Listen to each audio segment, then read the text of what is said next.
Hola, famílies, com esteu? Desitgem, de part de tot el claustre, que tots i totes estigueu bé de salut, amb molts ànims i força per continuar aquesta situació tan excepcional que estem vivint. Mireu, famílies, ens posem en contacte amb vosaltres perquè tenim un nou repte. Aquests dies de Setmana Santa, el claustre de secundària hem estat treballant i teníem com a objectiu quina manera, davant aquesta situació que ara estem vivint, podríem fer per treballar i motivar el nostre alumnat. I hem cregut que una de les maneres és treballar en projectes. I així us ho hem d'explicar. No us angoixeu, famílies, estarà tot molt ben pautat i us anirem informant de en què consisteix tot això. Però sí que us hem de fer una mica de dir com funcionarem, com tindran les tasques, com es farà un seguiment.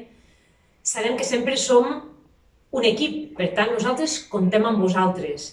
Ganes, al professorat no ens hi falta, per aquesta nova metodologia, que en diem nosaltres una metodologia competencial, aprendre per aprendre, fent ús de les noves tecnologies que a ells els motiva i en aquests dies, de manera virtual, és com funcionem. Però alhora, per nosaltres, volem que ens sentin més a prop, volem fer un treball en grup, que ens trobin al seu costat. I per això diem per nosaltres un objectiu que és la socialització. És a dir, estar al seu costat, que es puguin relacionar entre ells i el professorat. I d'aquesta manera que veiem que si els marquem un repte, que és treballar i fer un projecte, potser els engrescarem. I igualment anirem aprenent tots els continguts, coneixements que toca per l'edat. Com ho veieu, famílies? Els motivarem així als vostres fills i filles, als nostres alumnes? Jo crec que sí. Us fem una breu explicació. Quina metodologia utilitzarem? Els projectes que treballarem seran projectes interdisciplinaris. Què vol dir això?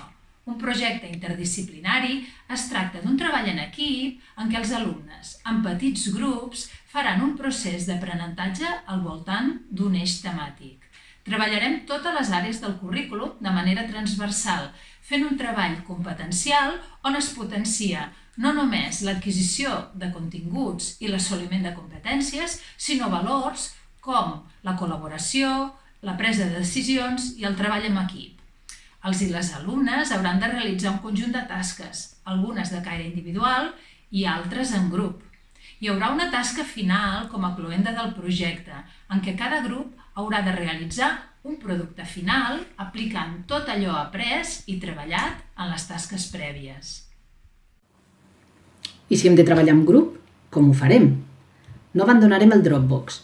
Aquí trobareu les indicacions, els documents, les activitats i la taula de seguiment, que és el que haureu d'anar mirant cada dia. Però també ens veurem la cara. I ens la veurem molt. Entre vosaltres, cada grup haurà de crear un equip de WhatsApp i fer videoconferències per prendre decisions via Hangouts o via WhatsApp. I també amb els professors. Ho farem per aquí, per Zoom o per Meet. D'aquesta manera veurem les vostres tasques in situ, us veurem les cares, farem presentacions i resoldrem dubtes. Com fèiem fins ara amb el grup de WhatsApp, que el mantindrem.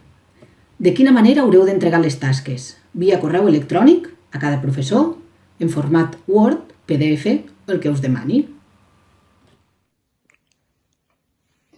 I ara, famílies, us preguntareu com començarem. Doncs el dia 20, cada tutor o tutora es posen en contacte a través d'una videoconferència amb els diferents grups de la seva classe per explicar-ne el funcionament.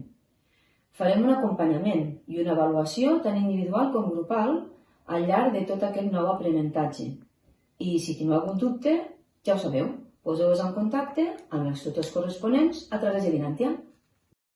Així com ho veieu, famílies, ens arromanguem tots i ens hi posem, ho aconseguirem, farem que els vostres fills i els vostres alumnes es motivin a treballar d'aquesta manera, malgrat que hi hagi una distància, farem un bon equip, comptem amb vosaltres, famílies.